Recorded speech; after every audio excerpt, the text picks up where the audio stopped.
हिरन और लोमड़ी। कुछ साल पहले एक जंगल में एक हिरन थी। एक दिन लोमड़ी को खुशी खुशी घूमता फिरता घास खाता हुआ हिरन दिखाई पड़ी। लोमड़ी ने सोचा, आहा, देखो तो ये हिरन कितना सुंदर और कितना तंदुरुस्त है। यहाँ तो मेरे लिए स्वादिष्ट भोजन है। जरूर इसे खाने का मौका मिलेगा। मुझे जल्दी से इसे मारने का कोई रास्ता निकालना होगा। लोमड़ी हिरन के पास गई, मुस्कुराते हुए बोली, दोस्त, कैसे हो तुम? सच पूछो तो तुम्हारी जैसा सुंदरता किसी को भी नहीं है। तुम जैसे और कोई नहीं है जो तेजी से दौड़ सके। देखो, तुम्हारे आंखें कितने भव्य है। लेकिन ये सब मेरे बातें नहीं है। जंगल में सब तुम्हारे बारे में ये बातें कहते हैं। हिरन लोमड़ी की बातों में आ गई। लोमड़ी के साथ दोस्ती करने लगी। रोज रोज उन दोनों की दोस्ती गहरी होती ही जा रही थी। एक दिन लोमड़ी और हिरन आपस में बातें करते रहते थे। इतने में आसमान में बादल छा गए। उससे थोड़ी ही दूर पर एक बंदर खुशी से नाचने लगा। हिरन उसे देखता रह गया। तब लोमड़ी कहा, दोस्त, क्या तुम्हें नृत्य पसंद है? हिरन उदास स्वर में कहा, हाँ हाँ, बहुत। लोमड़ी बोली, उदास मत हो मेरे दोस्त। मैं एक गुरु को जानती हूँ जो तुम्हें नृत्य सिखा सके। वे इतने महान है कि उन्हें देखते ही तुम नाचने लगोगे। कल मैं तुम्हें उनके पास ले जाऊंगी। अगले दिन लोमड़ी हिरन को साथ ले जाना शुरू कर दी। कुछ देर चलने के बाद वहां से थोड़ी ही दूर में गुहा थी। उसे दिखाते हुए लोमड़ी बोली, देखो, वही गुरुजी का निवास है। मैं यहीं पर तुम्हारे इंतजार करूंगा। तुम वहां जाकर विनम्रता से गुरुजी का आदर पूरा करो।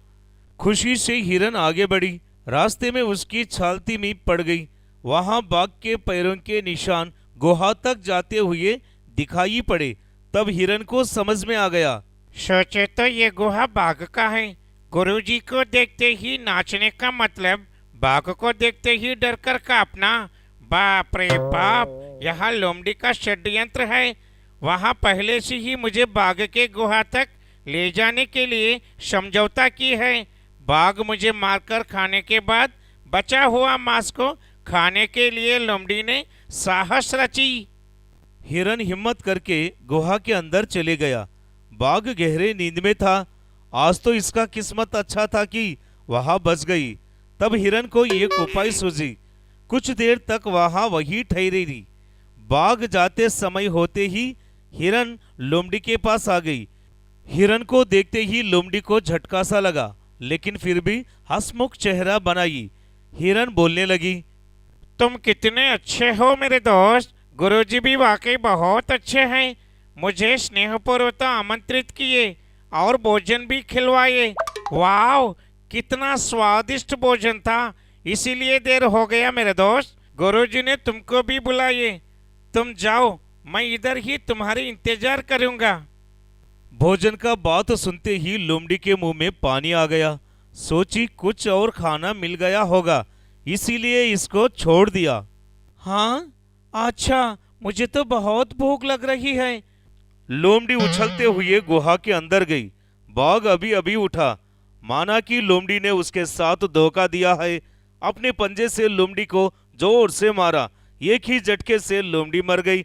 हिरन ने लोमड़ी पर विश्वास रखते हुए उनके साथ दोस्ती की, लेकिन लोमड़ी हिरन को धोखा देना चाहा।